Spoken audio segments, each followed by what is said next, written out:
Тарих. Зулайн дэлбэн. Хүрэлцэхүй дулаан даралт мөн өвдөлт зэрэг мэдрэхүүг мэдэрч боловсруулдаг хэсэг бөгөөд биеийн мэдрэхүүн бор гадар гэж мөн нэрлэгддэг. Дагдсны дэлбэн. Нүдний мэдрэхүүн эсээс ирсэн харааны сэрлийг хүлээн авч боловсруулдаг хэсэг. Бага тарих. Уран нарийн хөдөлгөөний дэс дараа уялдаа холбоо болон биеийн байдал тэнцвэрийн зохицуулахыг хариуцдаг хэсэг. Тархины бага нь эсрэг талаасаа харвал илүү зүгээр харагддаг бөгөөд ургал тогтолцооны хэсэг бөгөөд тархины хамгийн доор байрладаг.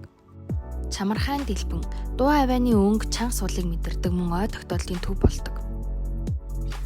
Духны дэлбэн. Хэл яриа хөдөлгөөнийг хариуцдаг ба энэ дэлбэнд хувь хүний зан төлөв суурилдаг. Их тархи нь биеийн бүх хэсэгтэй холбоотой байдаг. Тархины хамгийн том хэсэг. Өнчин тархи нь бусад олон булчирхайг удирддаг. Харааны төвгөр нь их бор гадрахт мэдрэлийн сэрэл дамжуулах хэсэг. Тархины багна нь зүрхний цохилт, амьсгал зэрэг амин үйл ажиллагааг зохицуулдаг. Эвэрлэг бие нь тархины хоёр талын бөмбөлгийг холбодог мэдрэлийн ширхгийн хамгийн том багцуд. Хүүхэн тархи буюу бага тархи нь тархины багнын ард байрладаг. Их биеийн байрлал болон тэнцвэрийг хариуцдаг тархины хоёр дахь том хэсэг билээ.